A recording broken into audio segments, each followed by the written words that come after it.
Hi there YouTube, Musical Aviator here. We're at Lockhart River and we're going to take up the Cessna 182 today. There's that dude with his dog.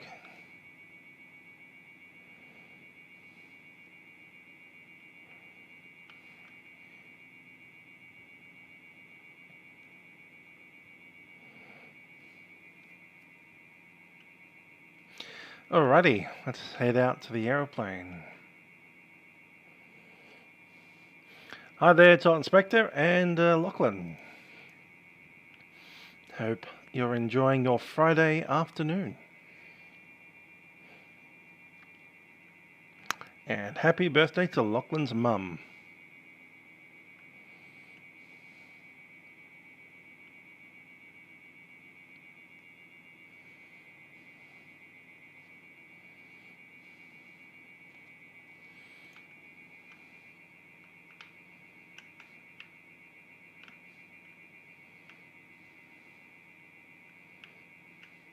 And go around the tails of the aeroplanes.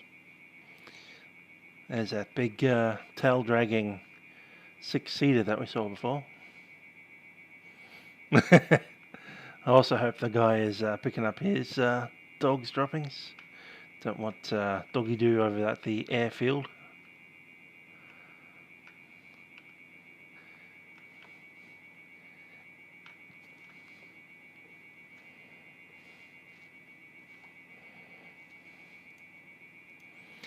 And here is our airplane, Zulu Charlie uniform.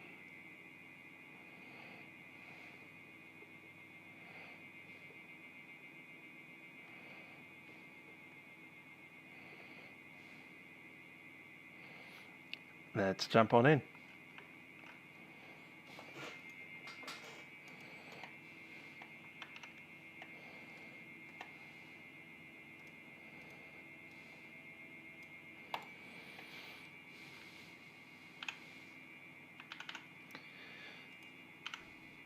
Alrighty, here it is, Cessna 182.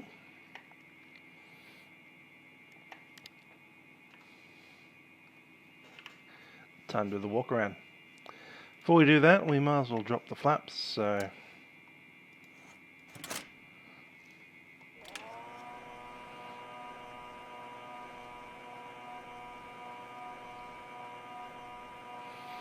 the guy with the dog is part of the scenery. That's not even the AI really, it's just a scenery object.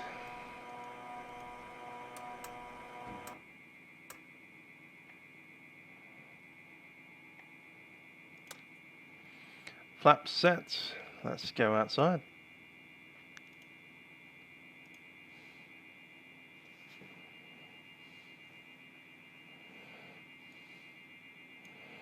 Won't even need the pidot heater today.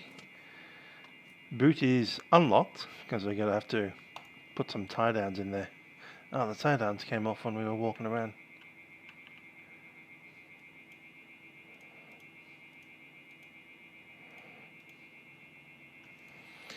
So, one tie down away.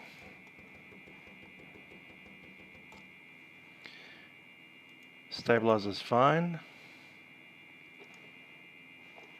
Elevator's good. Flaps are good. There's the aileron.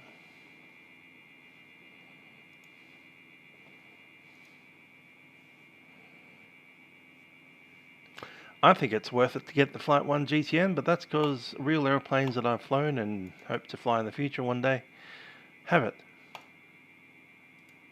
So it's quite fun to fly equipment that I've used in the real world. And it's pretty accurate to the real world. It is the real Garmin trainer.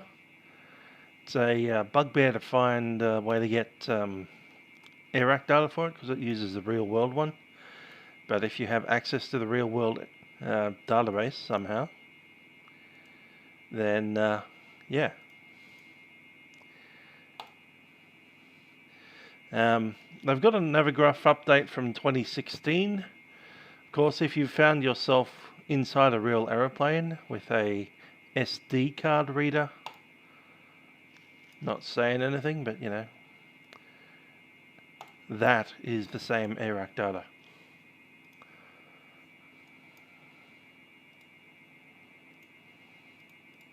Or you can buy it for like $1,000 per update.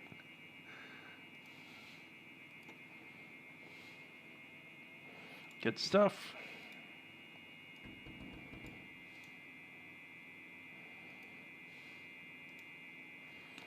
Okay, let's shut the door.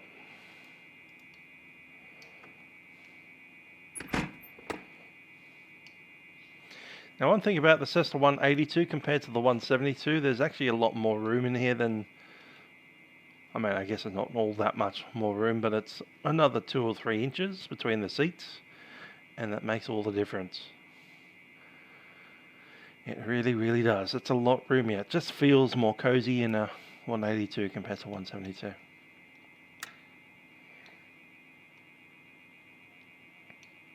So if you're looking at a real world GTN, make sure it's off.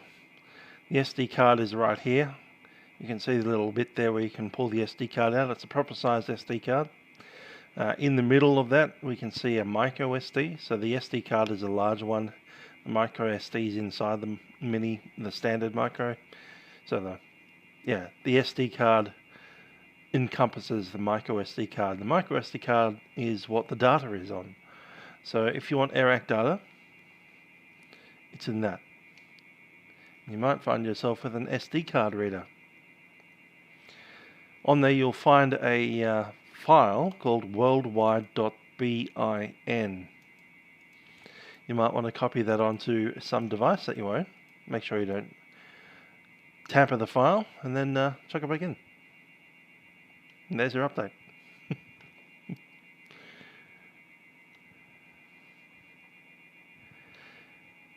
Alrighty, let's look at where we're going. We're at Lockhart River, going up to the Torres Strait today. Yep, we've got random events. Where to enable them?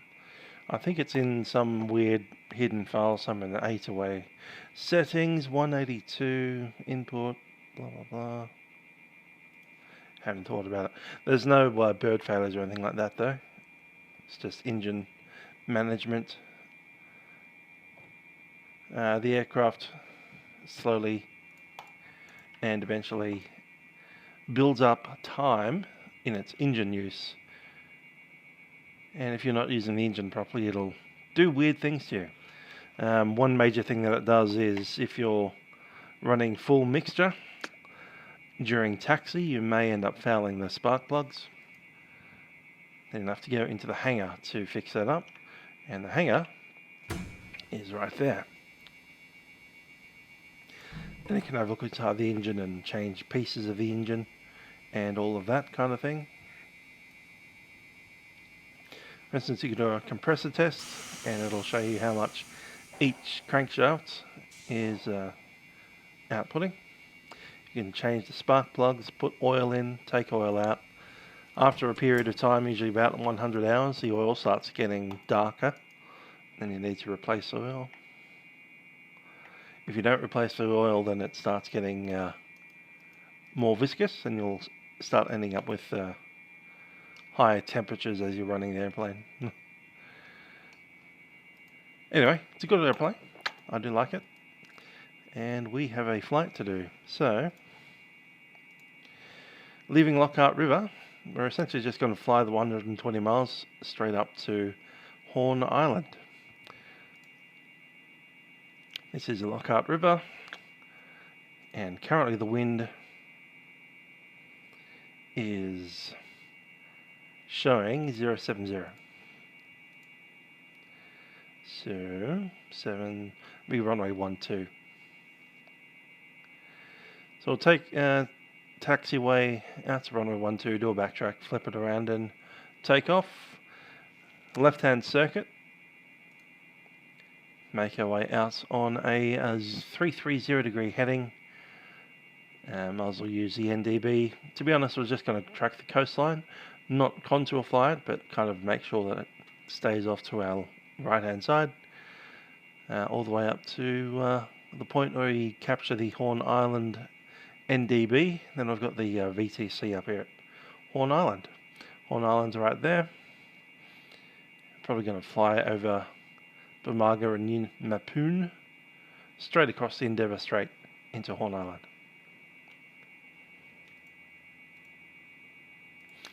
Okay, let's grab the checklist out.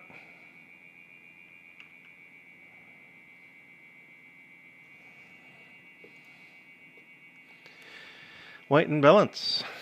Just us a lot in YouTube land. Parking brake is set. Control wheel steering lock is removed. And I'm showing good full travel.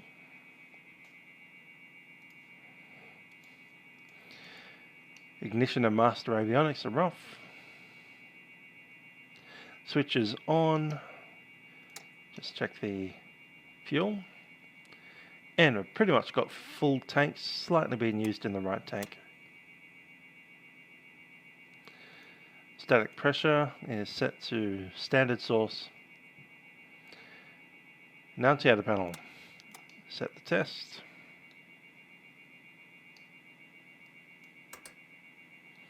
Bit trim set, good stuff. 29 degrees Celsius out there. Cow flaps can go open. Simulation GP, how you doing?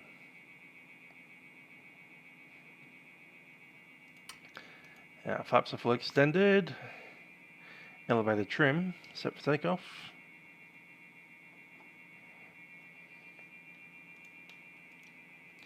Throttle cracked open. Prop controls fully in, beacon goes on.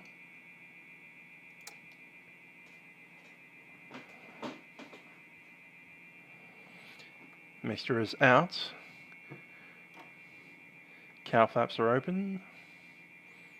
Fuel pump goes on with the mixture in.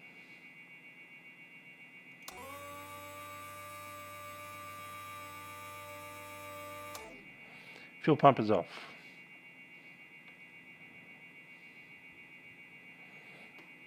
Mixture goes about half. Let's check it around. Clear prop. And we're ready to start.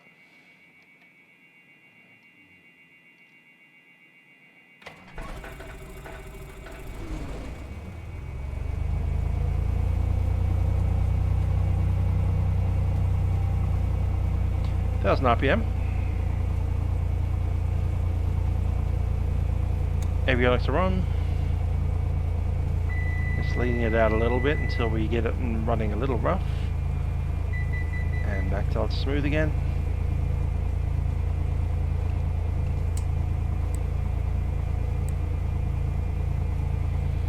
Going up to 4,500 today. No need to go any higher.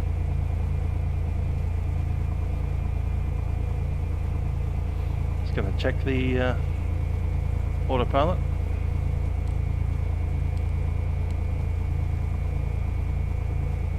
Can overpower. Good.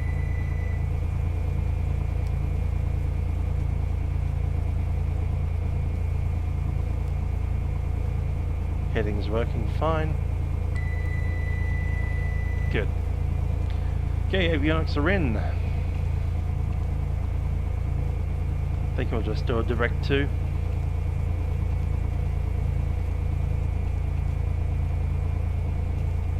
Horn Island.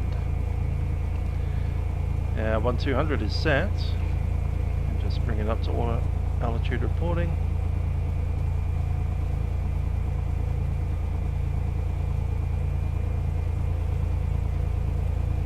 And retract the flaps.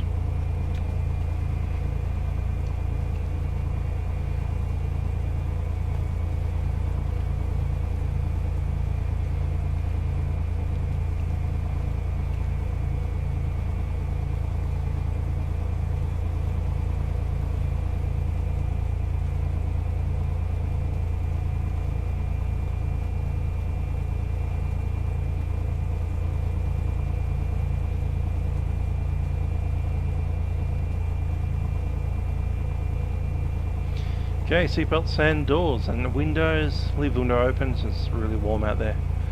Flight controls.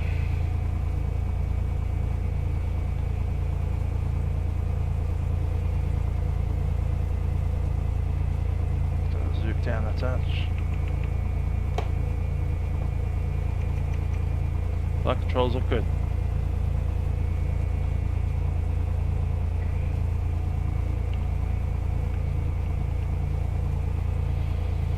Flight instruments. Let's check the compass. I'm showing, yeah, about 300 degrees.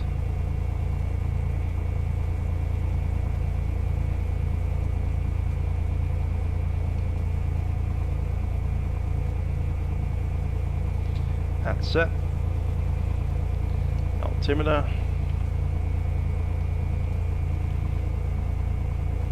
Uh, 1007.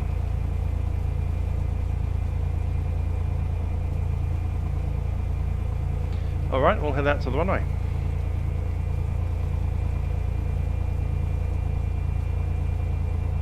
CTAF is 126.7.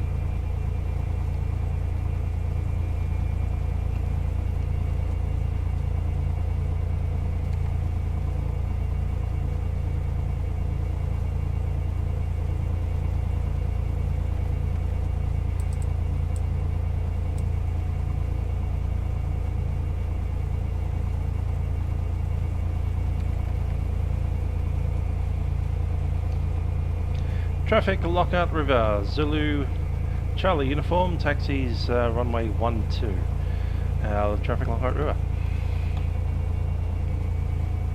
Park and brake is released, and let's move on out.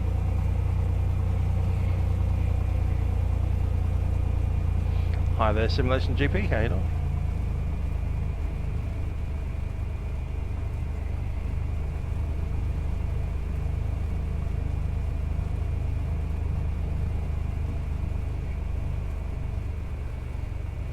Okay, I'm just going to stand here for a second. Don't want to blast out that way. Let's go just into here, the grass.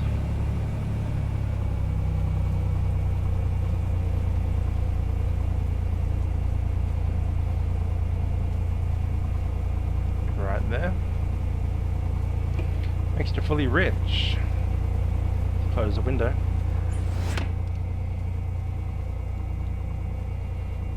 And looking for 1800 RPM.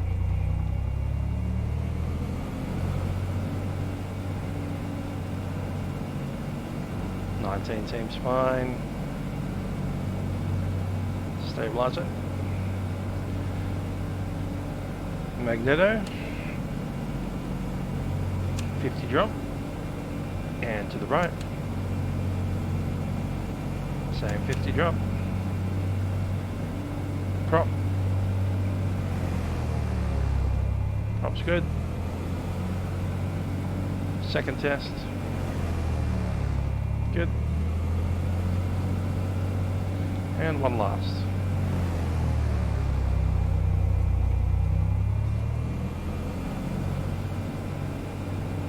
Happy with that, let's drop.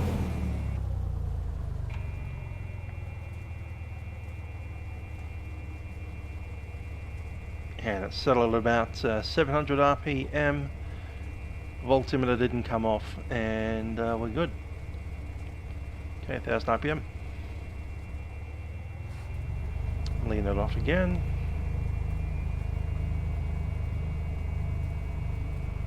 About there. Cool. Alrighty, down here I want the fuel pump on for departure, landing light, taxi light, and muzzle truck in this road as well. Just to move out. Traffic Lockhart River, Zulu Charlie.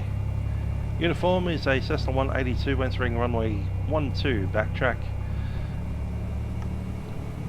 Lockhart River traffic.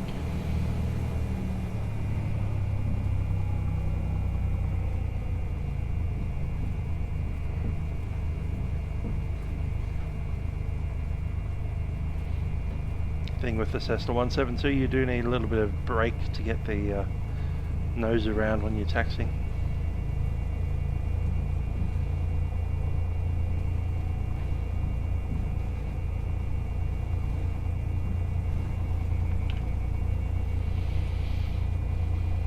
Okay, all the lights are set, elevator trim is set, wing 0 for takeoff. Climb speed 80.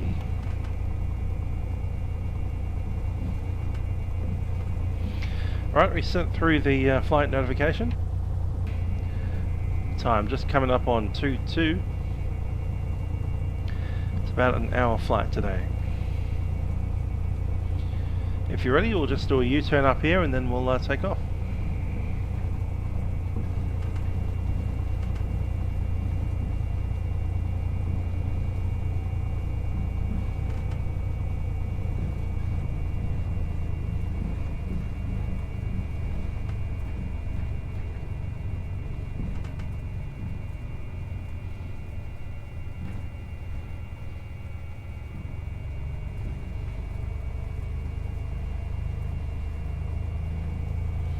There we are, runway 12.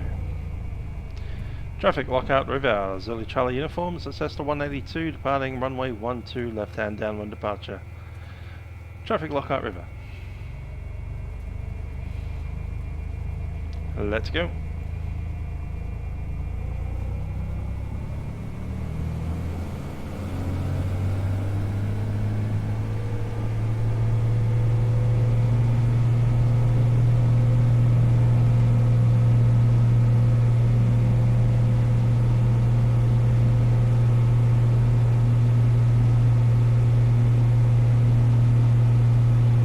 Knots, 80 knots,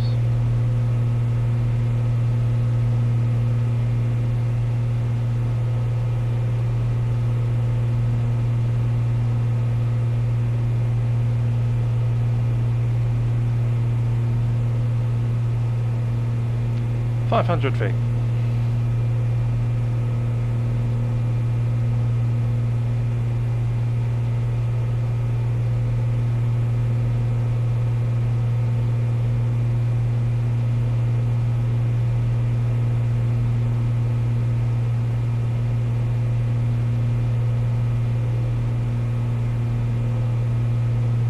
That's 9 degrees to turn there.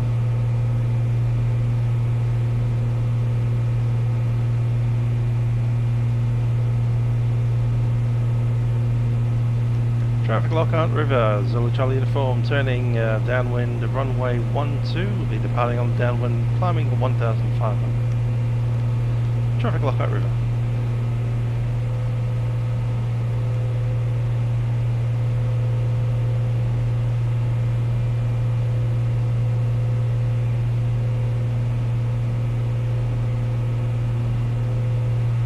Okay, that's the downwind.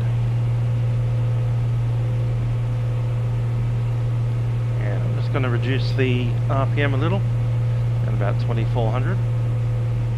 Set. Keep that climb going up to 4005.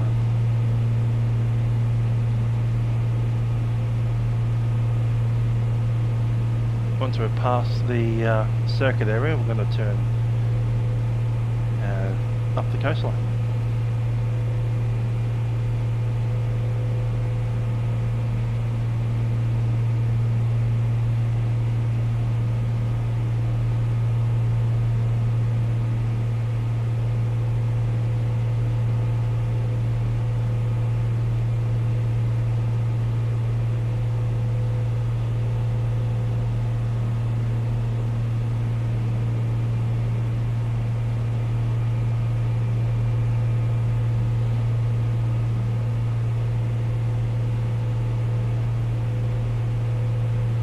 There goes Lockhart River. Next stop, not on the Australian mainland. I've still got a bit of Australian mainland to go though. About an hour of the stuff. Traffic Lockhart River, Zulu Charlie uniform is climbing out of 3,000 to 4,500, tracking northbound along coastline. Traffic Lockhart River. Pasco River is down here somewhere.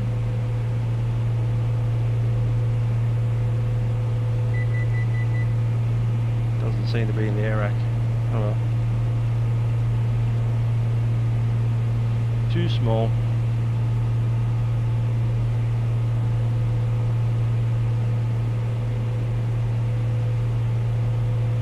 One thing about the constant speed propeller there, you don't need to keep on worrying about RPM. Just set it and it stays there.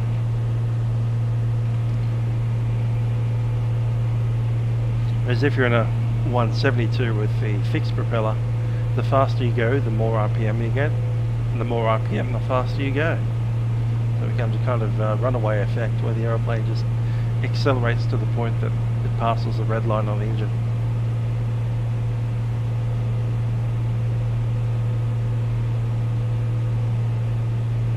I'm seeing 9 of you watching.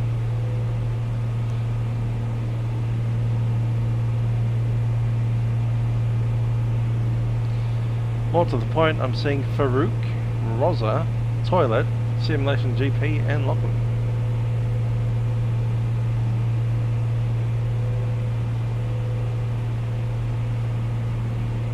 That was 4005, we don't want to go any higher than that. Instead of climbing, we'll use that power to go forwards. 22 degrees Celsius, a little bit nicer than the 30 down on the ground. I am a fan of that. Speaking of fan, should be some air vents. Where are they?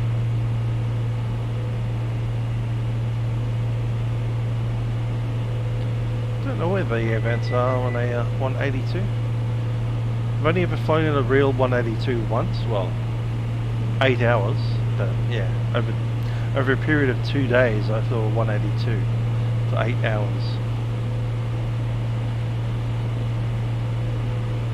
Had a little bit of handling time on during that 8 hours, not much of it.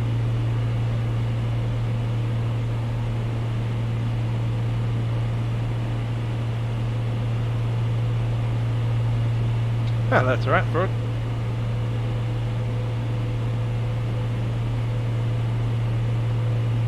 Good to have you watching.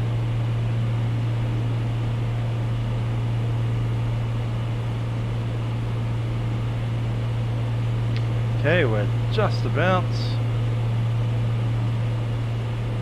I just need to push my trim down a little.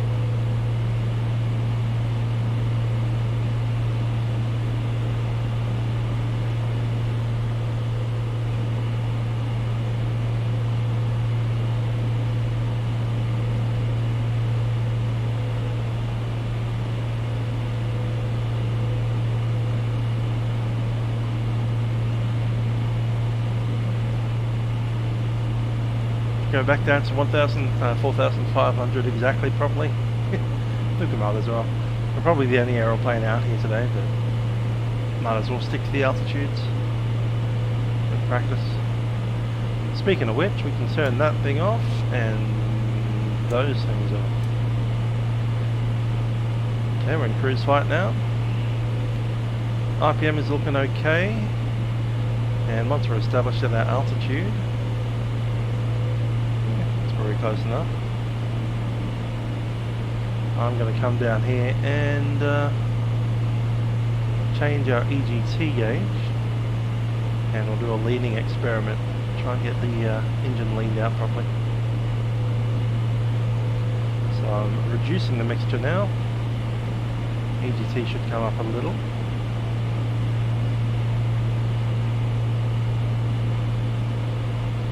Yep, there it goes.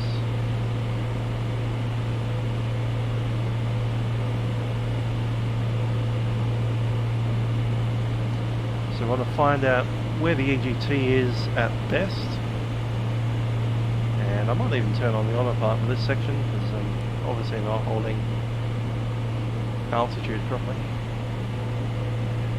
Chuck in the arm altitude, there it is. Going to throw in a heading.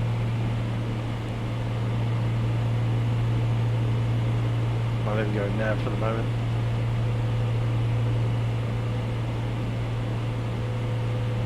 See how high that EGT goes. I think we're pretty much close to the peak, but you never know. Yep, there it is, it's dropped. So this is a Lycoming engine. I'm just going to go ever so slightly rich of peak. I know some people say that you should lean the engines ever so slightly lean of peak, but that depends on the engine. And on the handbook of the Cessnas it says rich of peak by 25 degrees, which is about there. So the peak itself was about here. Just going to check it again.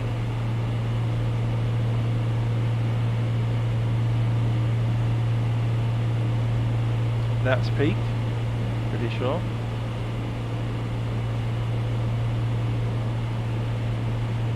Yeah, you can just feel the engine just start bouncing away when it gets less fuel than it wants.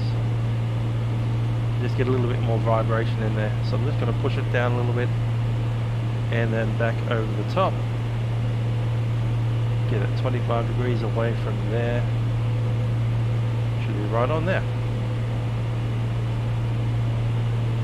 Engine's happily burbling away.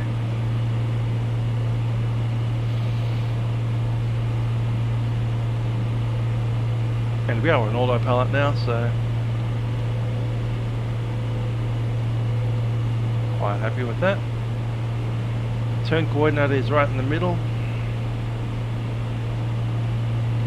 Let's check the main compass again. It's about 32.5. Which is right. Good stuff.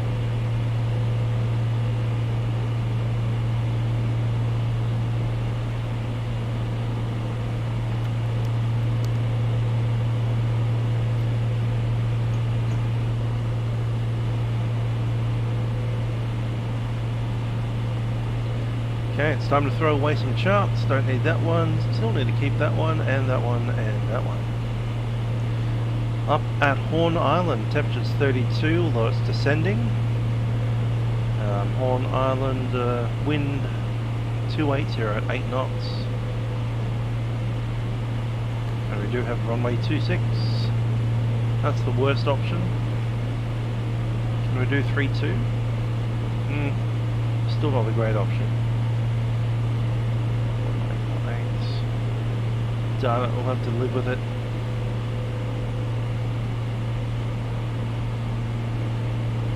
2.6 it is.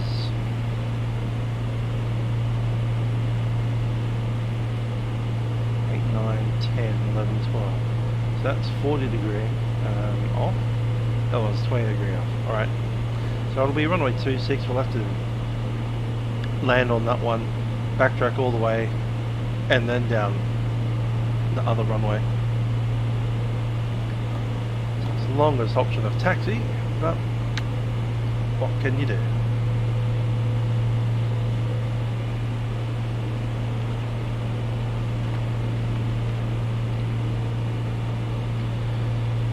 So I'm just wondering what this little section of the world is called, and I'm thinking that on Google Earth there's nothing there. K Reef. So we're just coming up on this section here. There's no names at all on anything except the Hunter Inlet.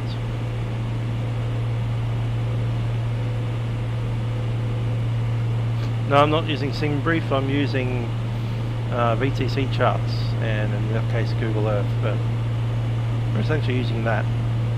That's the Low Airways IFR chart until we hit the Northern Peninsula, and we actually have a VTC for the Horn Island area. You can see Horn Island, Hammond Island, Wednesday Island, Thursday Island. Yeah, and then great names up here. Wednesday Island, Thursday Island, Friday Island, Badu Island, Noah Island, Maybug,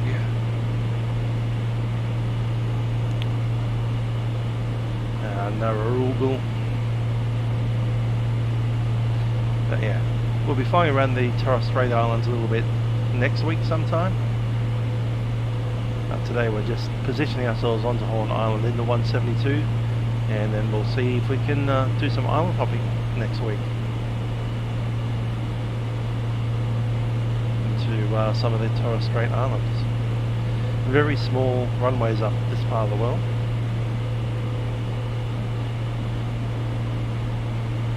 So no need for a sim brief. We're not doing a proper IFR flight.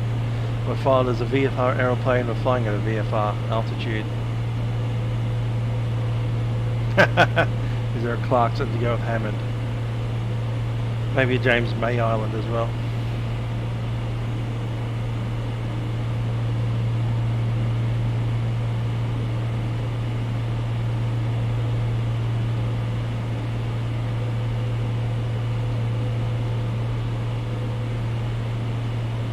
ETA 21. Making pretty good time. So after the Hunter Inlet, what's this thing?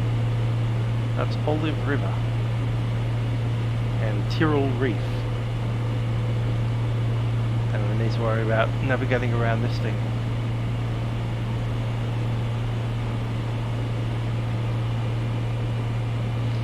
Looks like we just clip the yeah, we can stay inland, that's fine.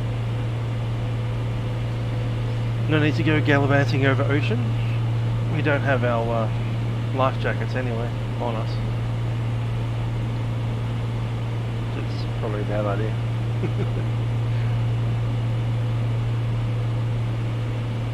You'd have those inflatable life jackets that you just clip around your waist, and you'd leave it inside its bag just clipped on you. We wouldn't need it until we have to pass the Endeavour Channel.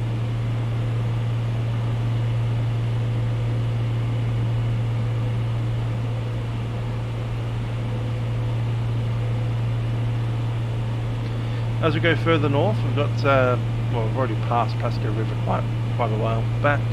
We've got Bramwell Station, and then Northern Peninsula Airport.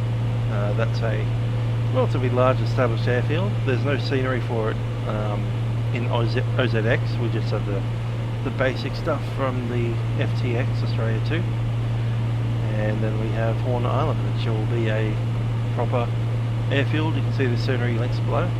That's the Torres Strait Island link.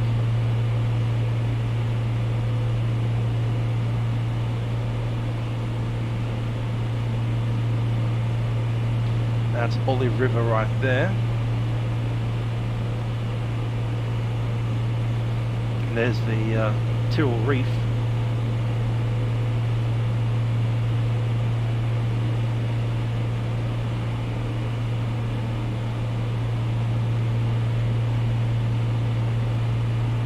Jump out of the plane and have a look.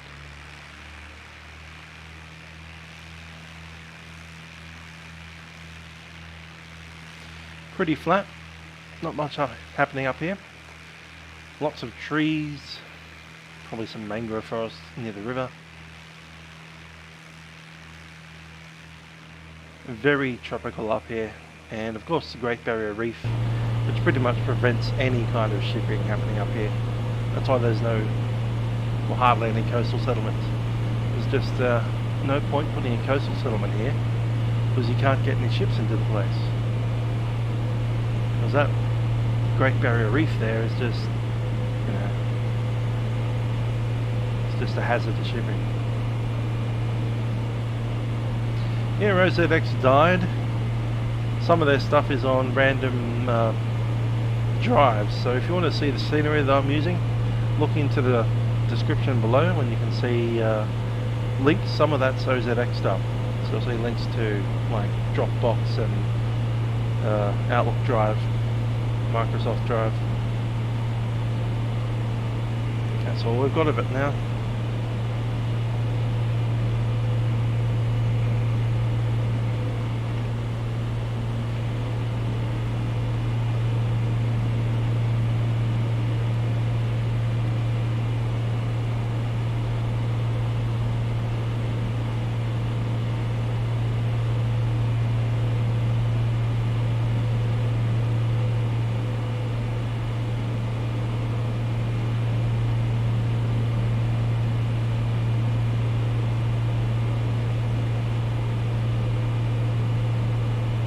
I think we should put it on one of the other sites, but OneDrive seems to work.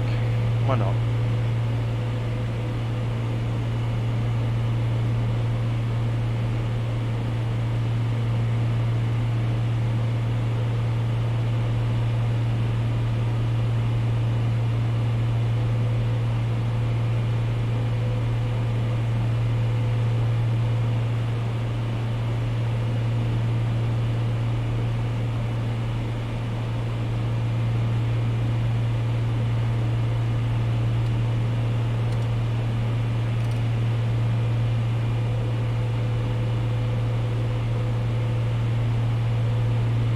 Cowl flaps closed during cruise and the descent.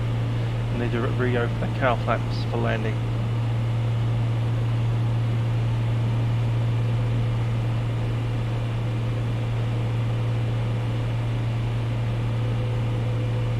You don't actually. Alright. I always thought you opened the cowl flaps for landing for the go around, but anyway. Apparently it's closed for landing and then open it after landing.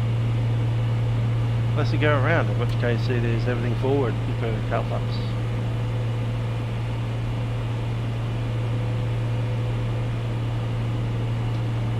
Not really used to flying an aeroplane with cowl flaps. Not something I do every day.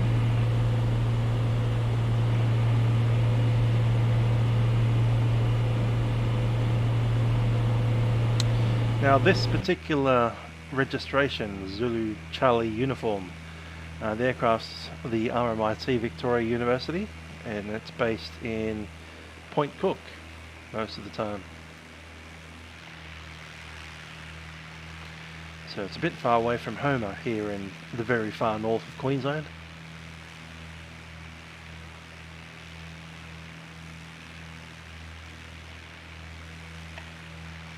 See the RMIT logo up there. The current repaint, the current paint on this aeroplane, they've painted over the RMIT University. You can see that in the thumbnail, and that's back to a normal Cessna logo. I think that happened sometime in about 2013 or so. Rest of the aircraft looks good. We've got the wheel pants on it. And this aeroplane actually has an air conditioner in the back, which is a bit strange for a Victorian based aircraft, but there you go.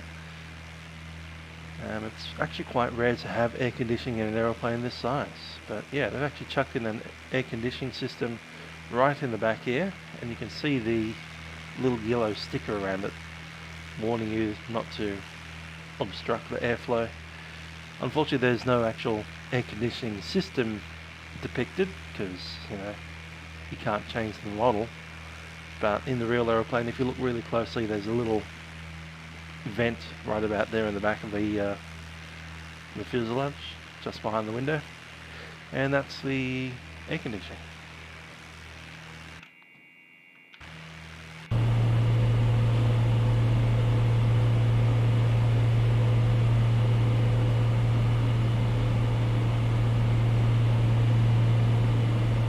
I'd imagine the air conditioning system takes a bit of power to run, and also doesn't weigh nothing.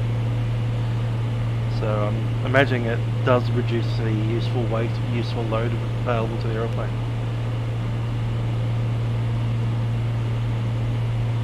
Yep, it is the aviation degree for RMIT, and they do have a relationship with what I say. It's very similar to the University of New South Wales program in that respect.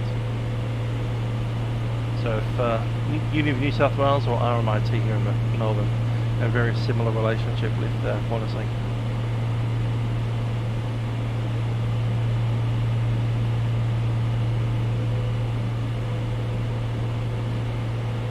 That way you can do your aviation training under HECS, which is essentially a government-sponsored university tertiary education loan, and you don't have to pay that loan back until you actually make more than an arbitrary number of dollars per year, and I think it's something along the lines of $35,000 a year. So if you make less than $35,000 a year, you're not paying the HECS fees, but once you actually make more than $35,000 a year, then you start needing to pay it back, and it's paid back via tax. so it comes off your employer's direct. So you'll never see the money. It goes straight back to the hex.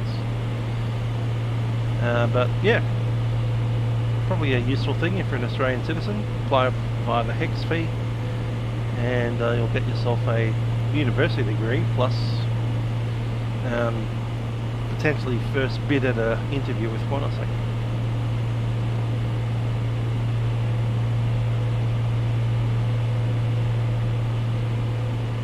And you'll get to fly this wonderful little aeroplane.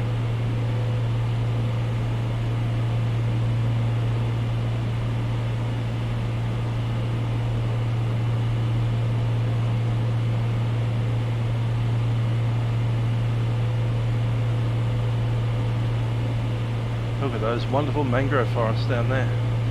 All that mud flat. Tidal river.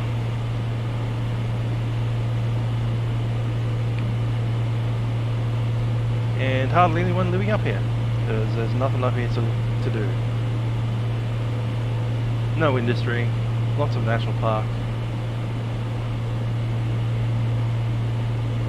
Not even sure which river that one was. I think we're on the edge of that space, so... I wish I knew the name of these bays. I really don't. What's this headland called? Shelburne, apparently. This one? Not the entire region is just called Shelburne. That's Hicks Island, Cape Grenville. There we go.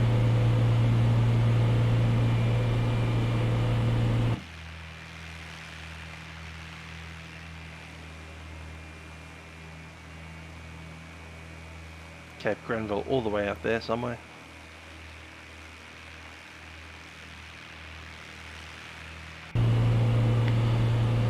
I do wonder what tourism is like out here. There's no roads, there's no airfields. And the sea is essentially full of coral reef. So I don't know even how you get out here. A couple of dirt roads, maybe a bit of four-wheel driving. That looks like an airfield. That is an airfield. Okay.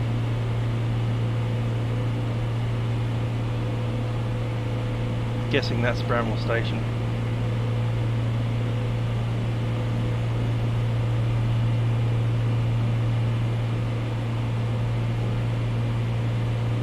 Out there somewhere in the distance.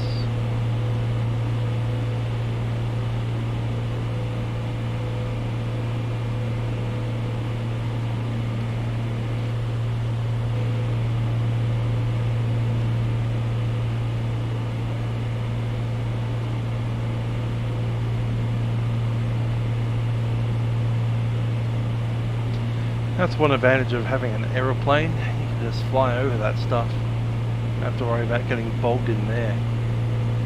Trying to find a dirt road to drive your four-wheel drive on.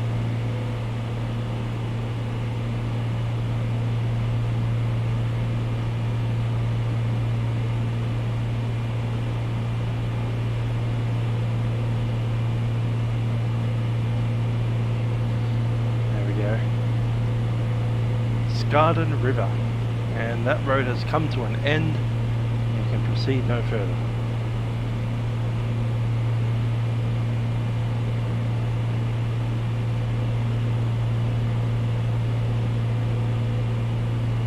Is there even a way to drive up there? I don't think there is. Oh, there's the road. Cool. Through the Heathlands Regional Park.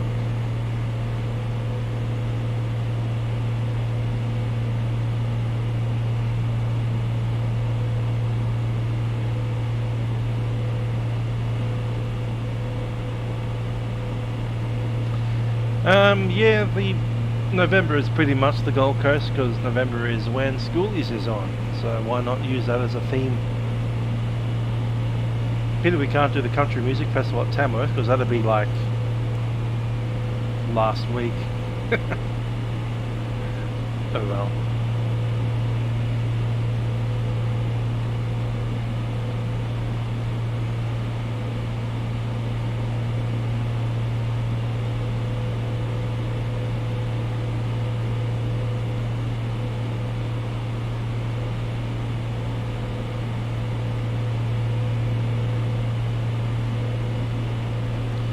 I might switch over to the CTF, it might even be the same CTF. Let's have a look.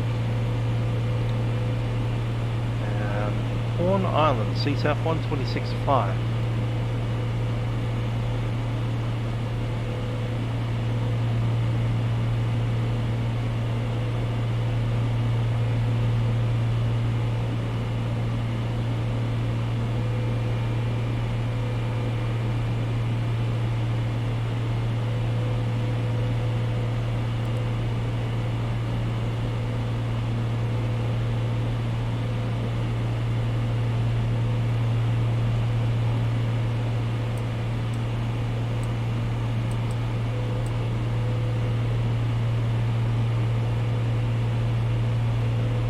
Cool.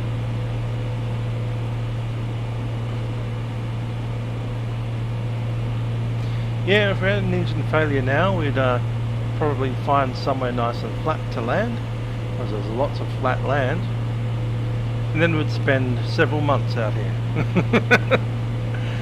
Fortunately, we have filed a flight plan, so that's why we have SAR Watch. It's a search and rescue watch. Basically, it means that we've told air traffic control that we're going to, well, not even air traffic control.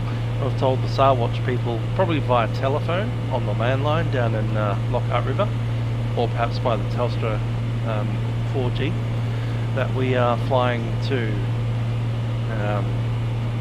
where are we going again? Horn Island, and we anticipate arriving there at about whatever time we flight plan for, plus 10 minutes, so 05:30 or so. Once we hit the airfield at 05:30, we should phone them, say, hi, we're going to cancel that SAR Watch. Now if we do nothing for an hour and we forget to call them on the telephone, they call us on the telephone. We would have filed a flight plan with a contact telephone number, both my mobile phone number plus the fact that we're going to Horn Island. Now there would be an FBO up at Horn Island, so someone, probably the airport manager up there, has a telephone as well, and we can probably look that up in the URSA. And what the SAR Watch people would do is they'd call the airport manager from the URSA, which I'm just going to pick up now so I can see who it is.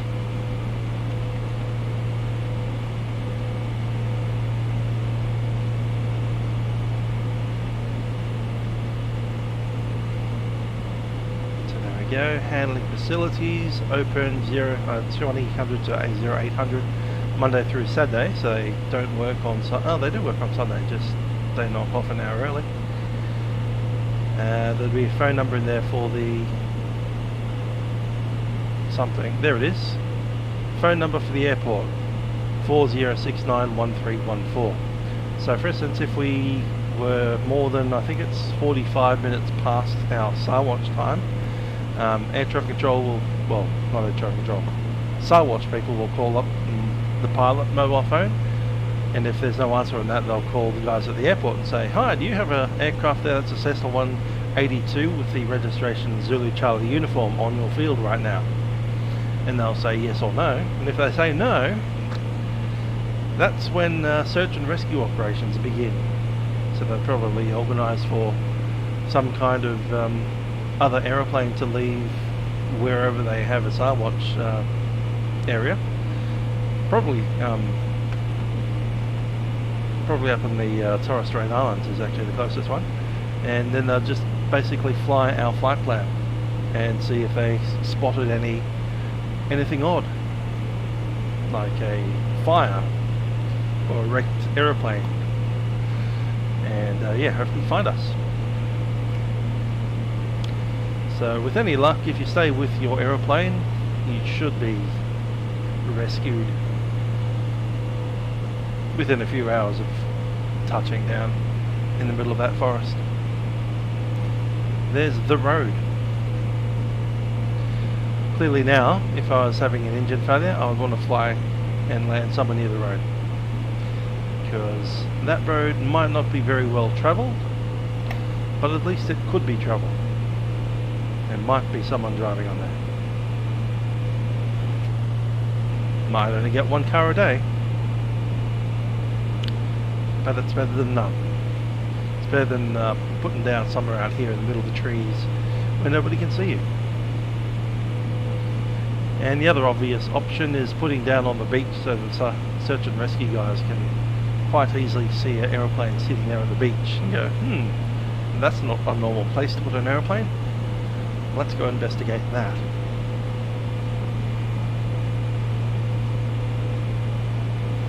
So yeah, pretty remote part of the world up here. Very tropical.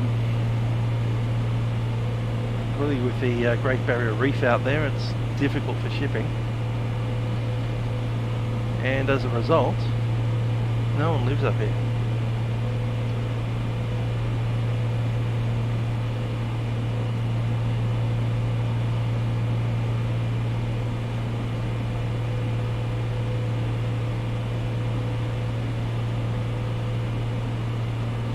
Yep, you would pack a survival kit, which would be EPIRB, food, water, possibly even a tent. Another thing that I see with the survival packs is like a system that evaporates water.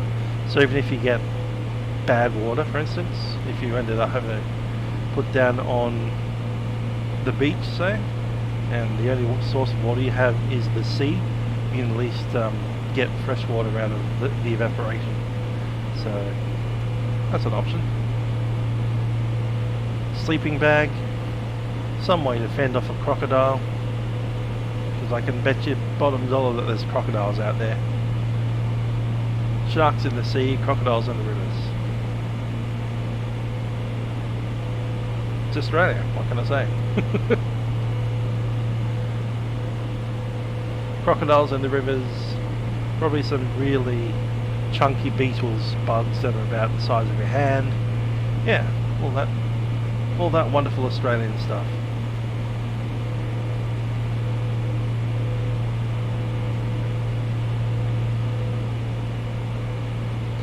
Life's a lot simpler up here at 4,500 feet. Don't have to worry about that stuff down there.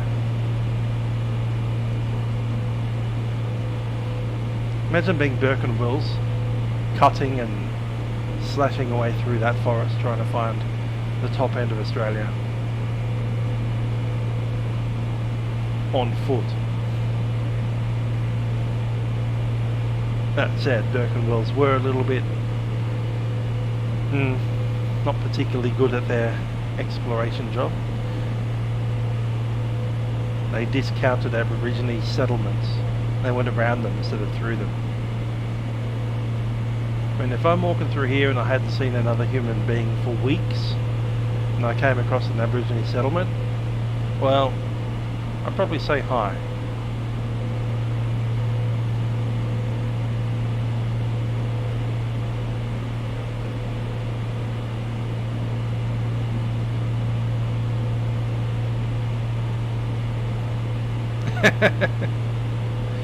Yes, good source of protein. As long as I have 6 legs, not 8, you're probably alright.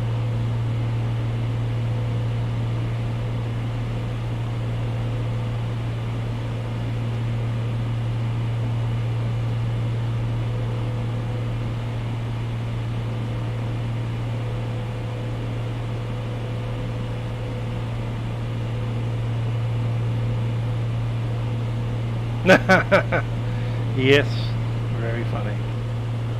The good old Sully. Good thing about a Cessna 182, you can't have a dual engine failure, because you've only got one.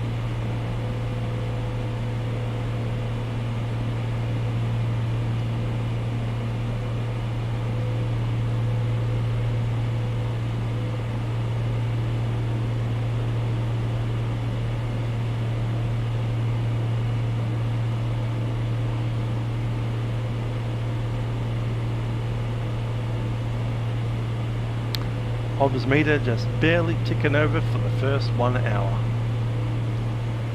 And there's our ELT.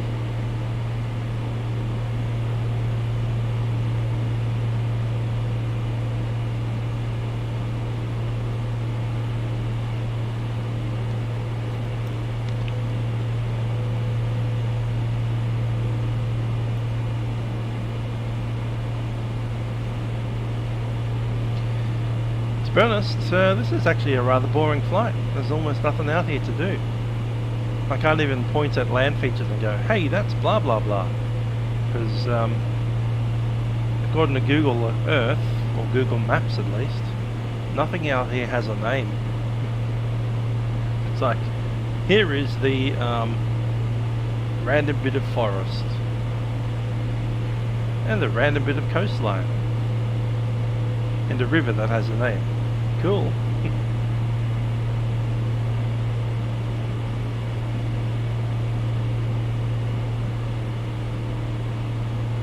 There's a river.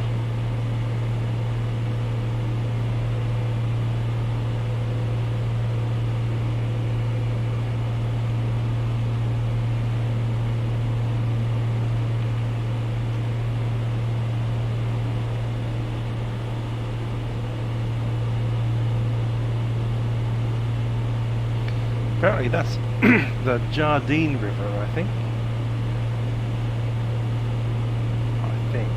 Might be wrong.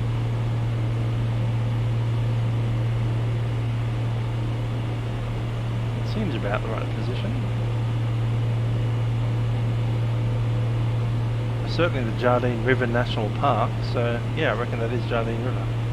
Jardine.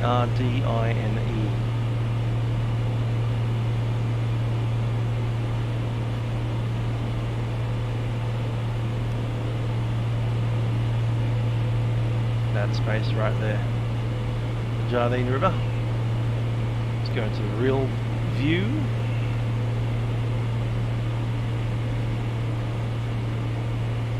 That's quite large, that thing. A very large, very messy river. That's what you get with these very flat pieces of land that the river just kind of settles into the wetness. Hi there, Owen, how you doing? That's alright, Owen, you've missed us flying over lots and lots of nothing much. This is the Cape York Peninsula. There's one dirt road that comes the entire length of the peninsula. There's the odd crocodile infested river. No settlements to speak of. The sea's out there, but it's full of the Great Barrier Reef, so you can't get any ships in. And there's just forest. We have been talking about Saarwatch and how that all works. You make your flight plan, you send it off to the Saarwatch people. You call the Saarwatch by calling 1-800-CENSAR, C-E-N-S-A-R on your phone. And when we land, we have to give them a call again on the phone to let them know that we have landed. Otherwise they will then call me, say where am I, and if they don't get me, then they'll call the airfield that I'm flying to and ask the airport manager to let them know if they can see a Zulu Charlie uniform on the airfield, and if they can't, that's when the search and rescue boys start looking for me. Now the first thing that they'll do is they'll take off and they'll fly my flight plan as filed, listing for a ELT.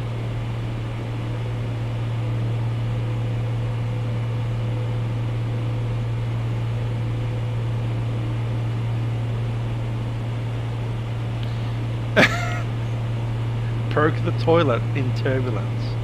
Now that is impressive.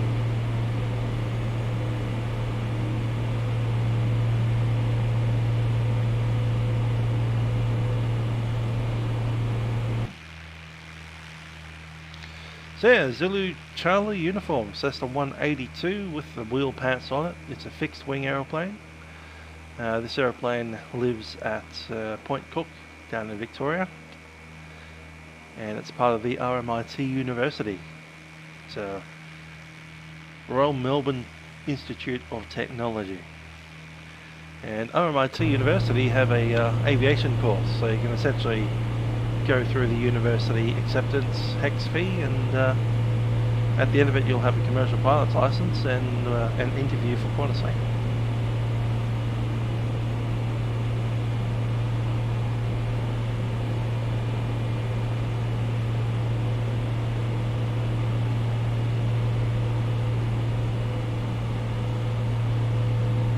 So let's see, broke the toilet because of turbulence. Well, at least they did land.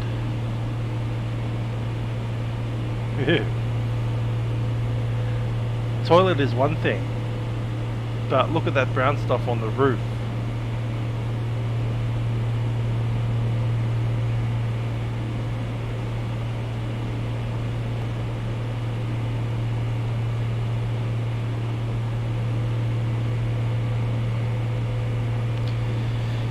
Speaking of incidents, we also had the tanker, we call it firefighting aircraft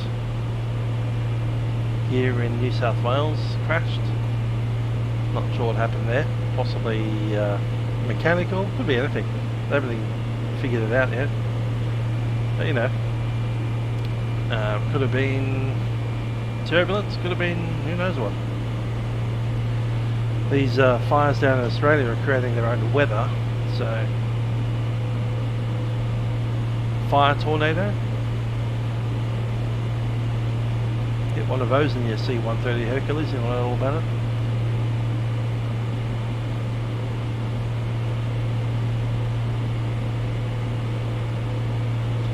It'll be good to be finally out of all this fire weather at some point in the future. Hoping to go flying with a one of my friends, maybe around where the fires were, but certainly not going to be doing it while they're still flying C-130s around putting fires out. It's good airspace to stay away from.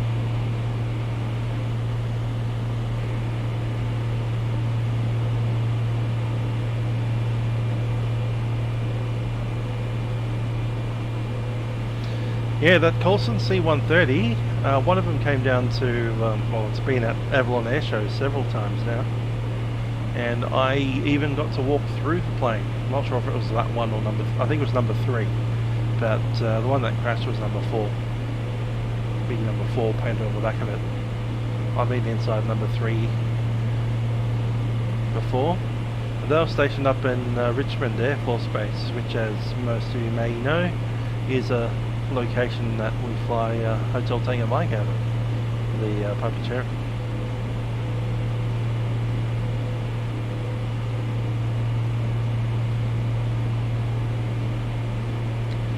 So this 33 miles out, we've got 23, 23, 13. 4 minutes and we need to make a broadcast. Let's do a briefing before we do that. We are coming into Horn Island. We're tracking in from the southeast.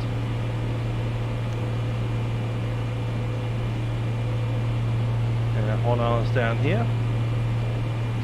We're to cross the Endeavour Strait into Horn Island, and we'll probably be arriving from roughly in that angle.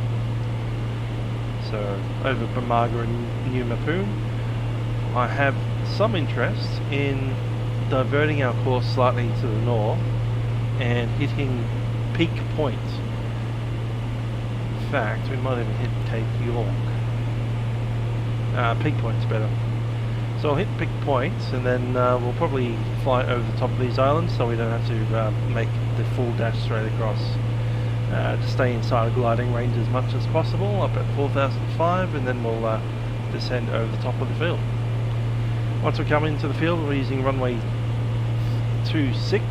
My suggestion would be fly over the field at height, descend via the dead side of the field, and then come in for a full circuit. Last time I flew Hotel Tango Mike in real world was nearly 5 years ago, 2016 or 17. It's been a while. Need to do it again someday. Indeed, it's pretty much ever since Argent has been a Qantas Link pilot.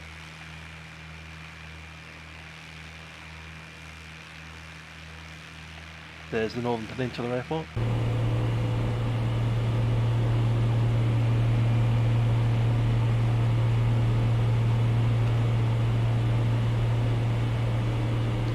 Northern Peninsula Airport serves the town of Bamaga, which is that town that we see right in the distance there.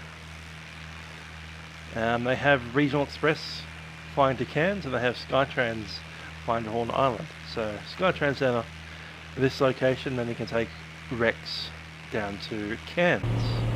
Another option would be to fly Qantas Link direct from Horn Island. Interesting.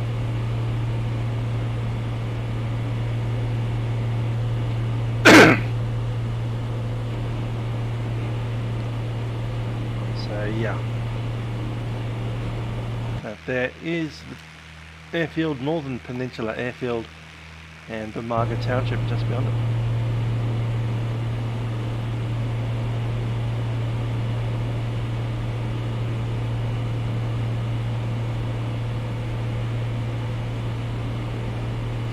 Traffic Horn Island, Zulu Charlie uniforms, the Cessna 182, 4,500 to the southeast. Approaching the Northern Peninsula Airfield. We'll be tracking overhead on Northern Peninsula Airfield direct to Horn Island. Estimate circuit time Horn Island time 23. Zero Charlie 4.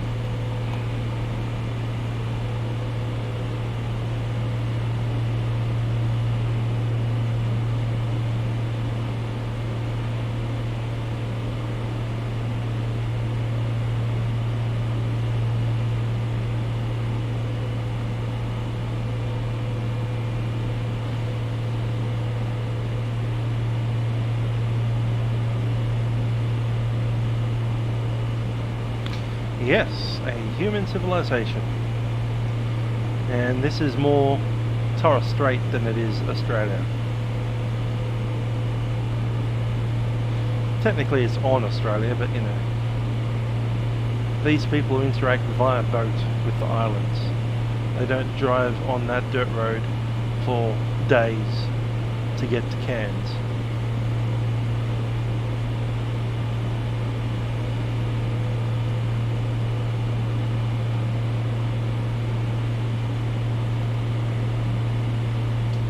In fact, we're closer now to Papua New Guinea than we are to Cairns.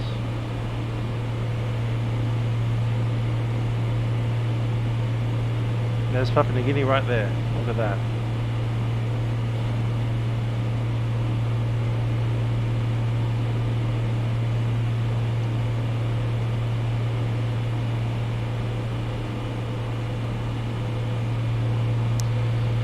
Yep, could be. 450,000 pilots. There's a reason for that. It's because they don't pay you guys enough. If it was a more stable career with better prospects that you didn't have to sink hundreds of thousands of dollars of your own money into to get involved with, then there'll be more pilots. And as it stands, most of the time you spend as much as buying an entire house on getting your licenses and ratings, and then they stick you in a, you know, Saab 340 for $35,000 a year. It's like, what? Thanks.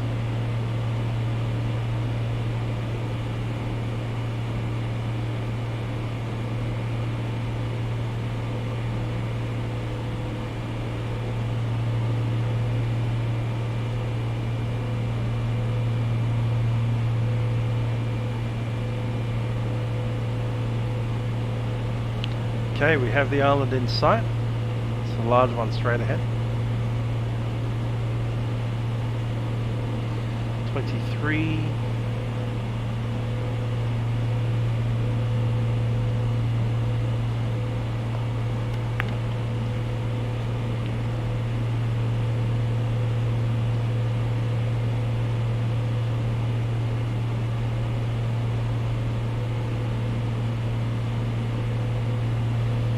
Do like the 182. It's a bit quicker than the 172 by about, look at that, we're doing about 150 knots over the ground at the moment. 172 would be 110 knots, so we've got 40 knots on it. Yeah, pretty much. Spend all your money getting your 737 rating and then you go to Ryanair for 22 an hour.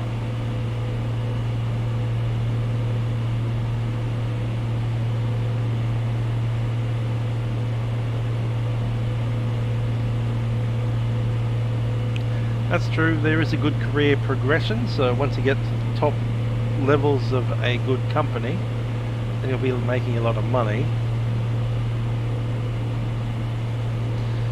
But it takes a while to get there, if you ever get there. It's not like everybody's going to become an A380 captain for Emirates.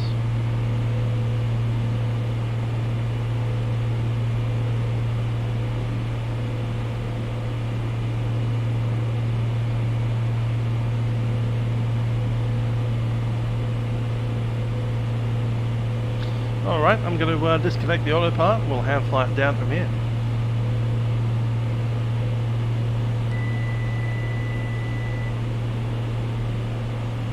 $10 miles out.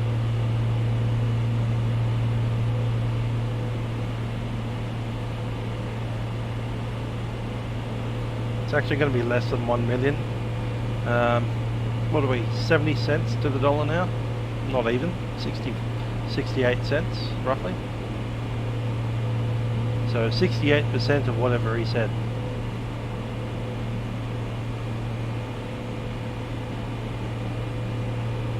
Several $100,000. Just off the top of my brain, something like $750,000 per year, US dollars. That sounds about right.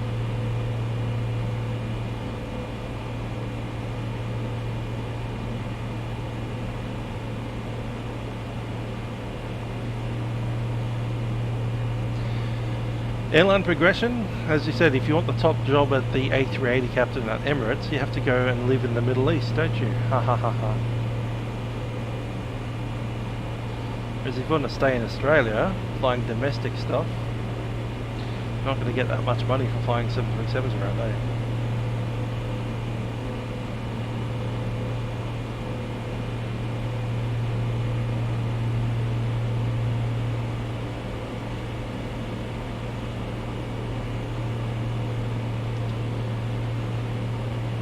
Traffic Horn Island, Zulu Charlie uniform, Cessna 182, descending out of 4,000 feet, on descent to 2,000 feet. We'll be flying over the field to the dead side on descent and making an approach runway 26, Traffic Horn Island.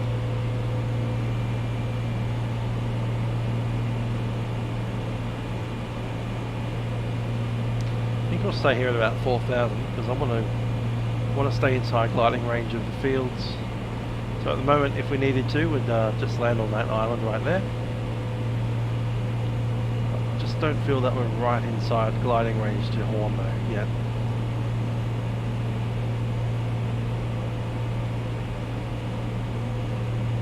We're close. It's not quite there.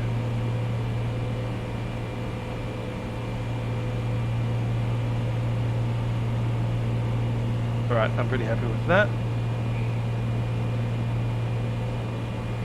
250k a year for the Jetstar A320 is, I'd imagine that's a captain as well, not first officer or anything like that.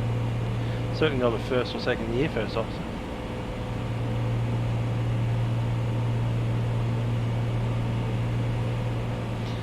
Yeah, that plane had one major problem and then they started picking it apart. Now they're going, oh, the wiring on the tail. It's like, yeah.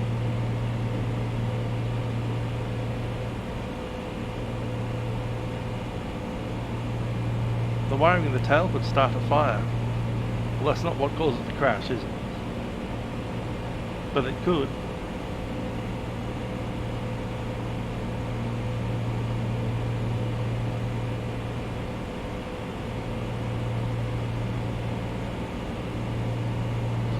Okay, I'm going to go a little bit rich on the mixture.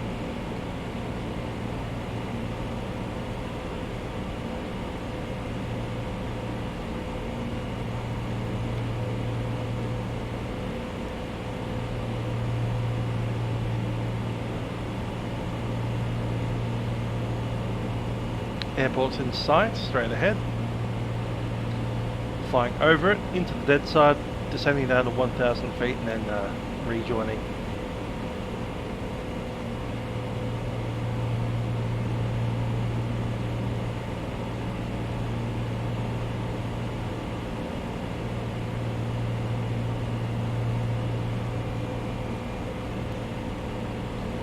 Traffic horn, Island, Zulu Charlie uniform is 2,800 feet on descent, 2,000. We'll be overflying the field and then joining the downwind. Runway 26. Traffic on Island. 25 degrees, it's going to get a little warmer now as we descend into the tropics.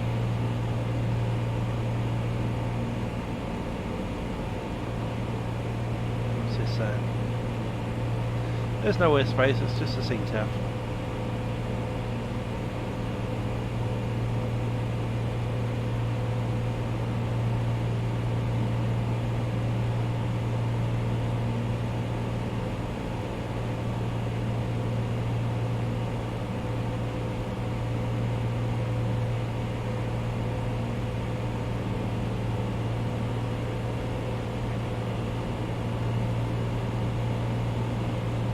Yeah, Boeing wanted to make a 797, they didn't want to make a MAX.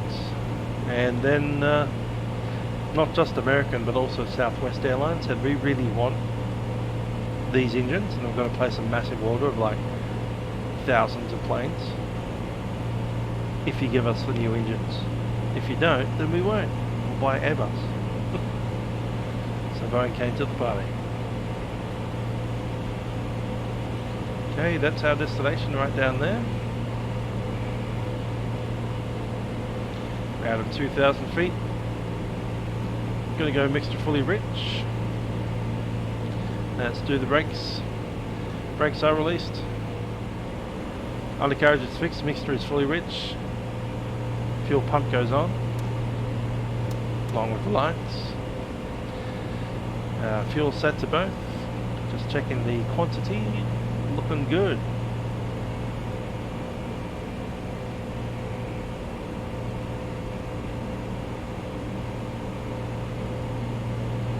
Seats and harnesses are secure.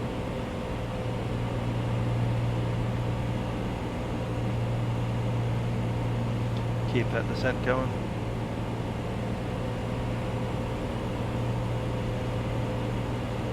And we'll turn it in now. Traffic horn, Island Zulu Charlie uniform, turning onto the crosswind, runway 26. We'll report on the downwind.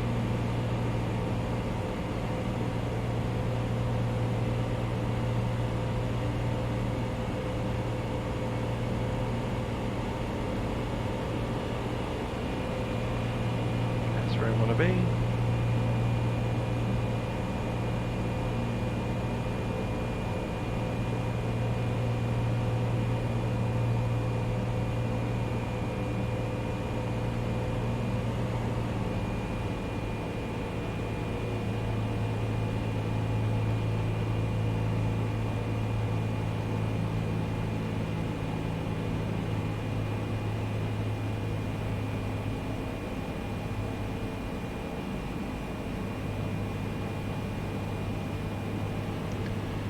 Traffic on Island, Zulu Charlie uniform, turning downwind, runway 26.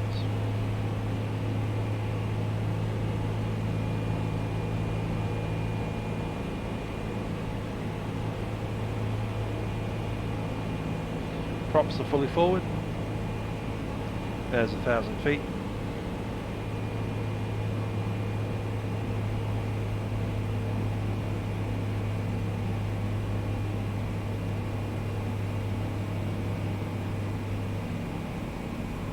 Letting the speed come back a little.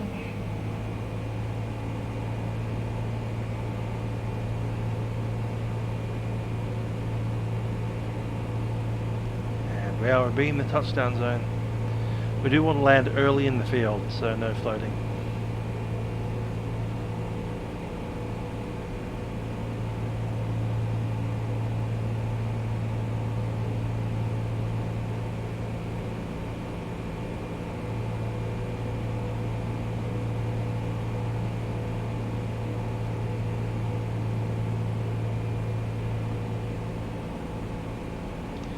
Traffic on Island, Zulu Charlie informed, turning base, runway 26. Traffic on Island.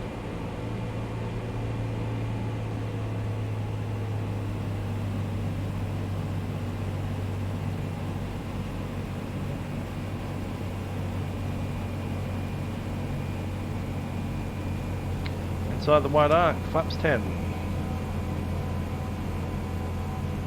Touch on the higher side, flaps 20.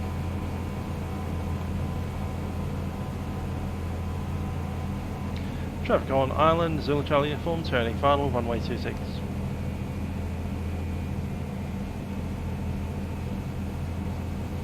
And flaps 20.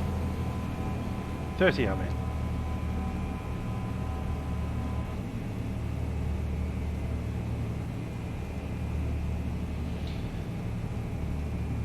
Checklist is complete, runway is clear.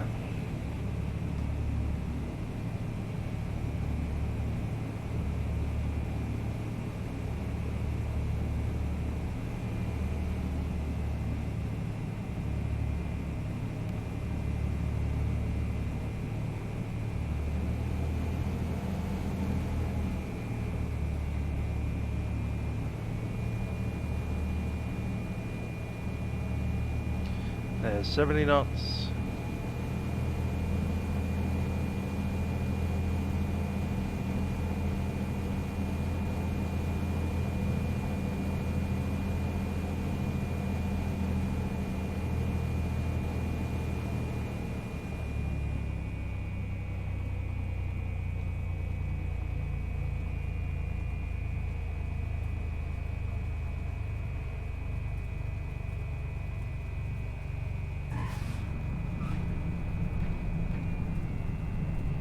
$60.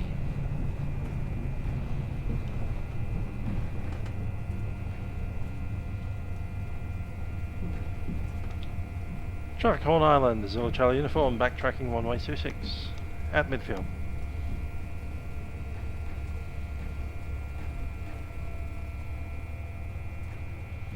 Pump off.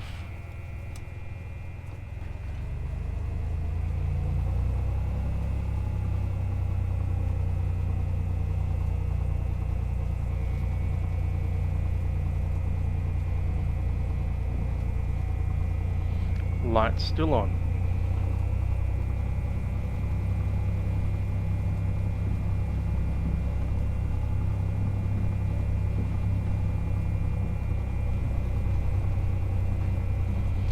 I'm just thinking, is this the first island that we've been to on this tour?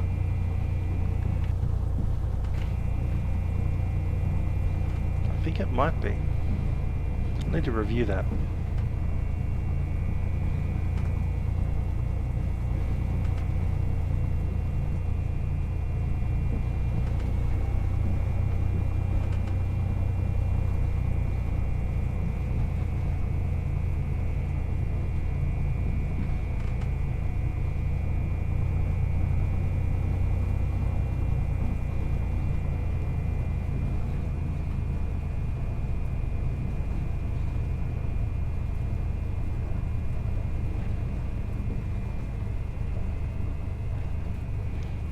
Traffic Horn Island, Zulu Charlie uniform has vacated runway 26. We're currently backtracking runway 30.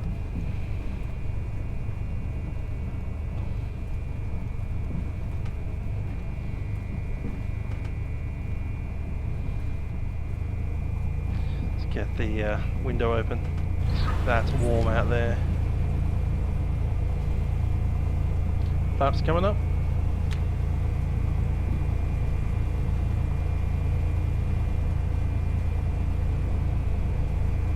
Yeah, the scenery is pretty good up here at Horn Island in the Torres Strait. Top end of Australia. This is so far north of Australia, it's almost not even Australia anymore. Still is, and there is a Qantas Link Q400.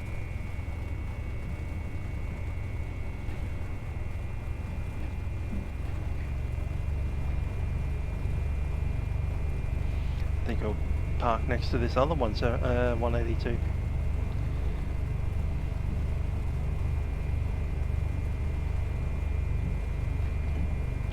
get some of these lights off.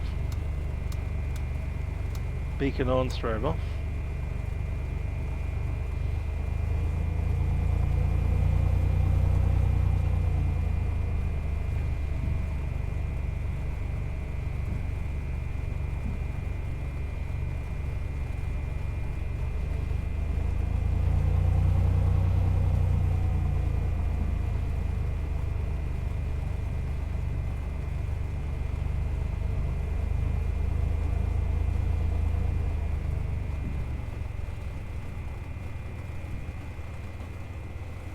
Clear the tail off there.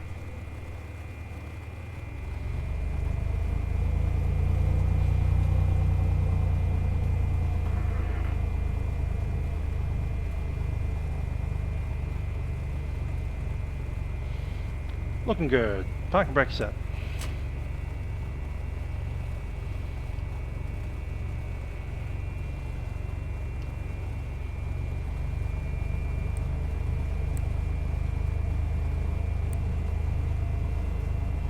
Alright, power off.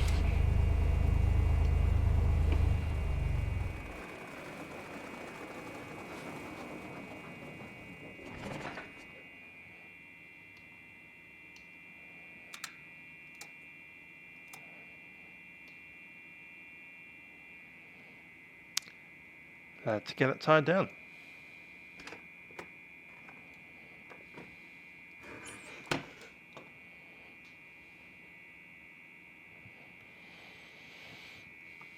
Cool. Just resetting a few things.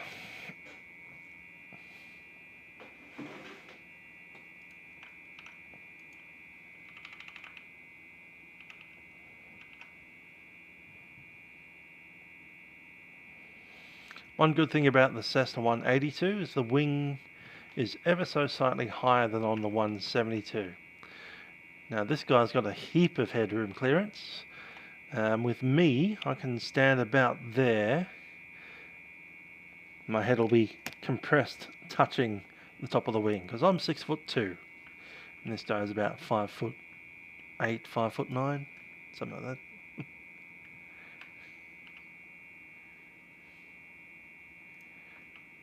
Good stuff.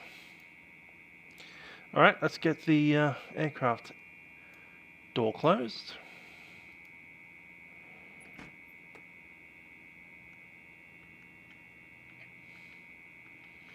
Come down here and put the wheel chocks on.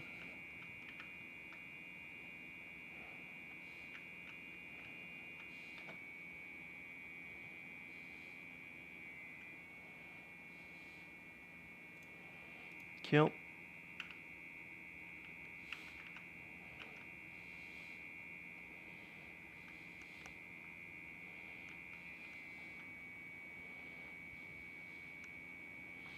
Put the pitot cover on.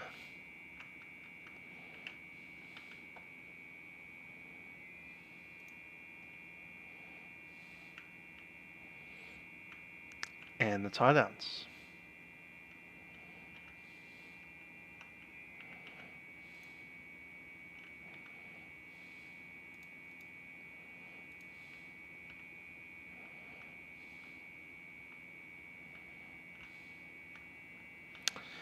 Good stuff. Well, next week sometime, we're just going to fly around the Torres Strait Islands. Not sure which ones yet, but at some point we're going to end up at Badu Island, and then fly back down into the Cape York Peninsula. But yeah, just arrived at Horn Island. I want to get out as far maybe east as I can.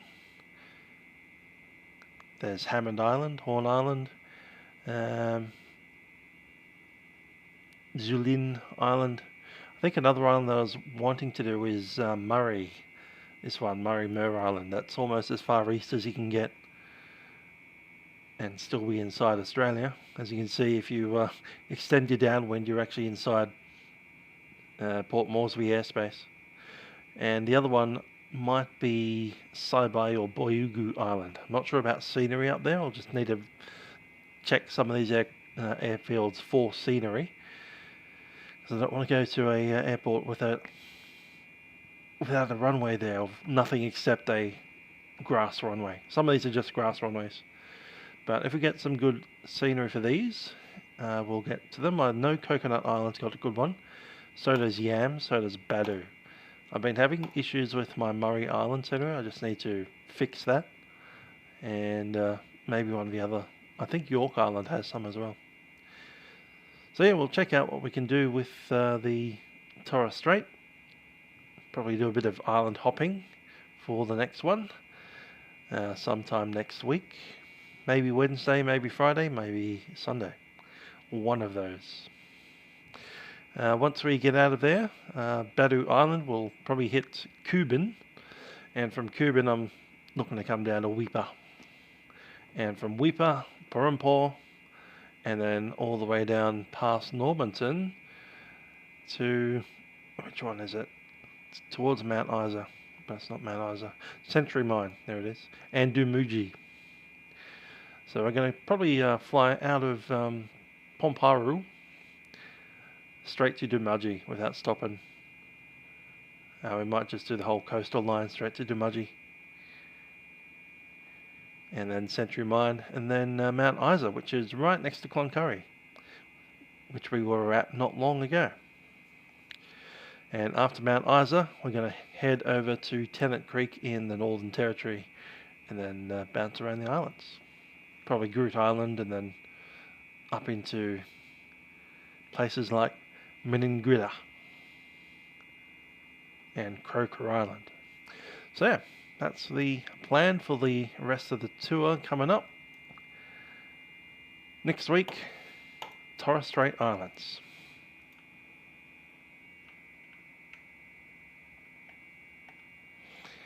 Anyway, with that, we can see the old Q400 sitting over there. A couple of birds floating around. Welcome to the Torres Strait. I've been Musical Aviator.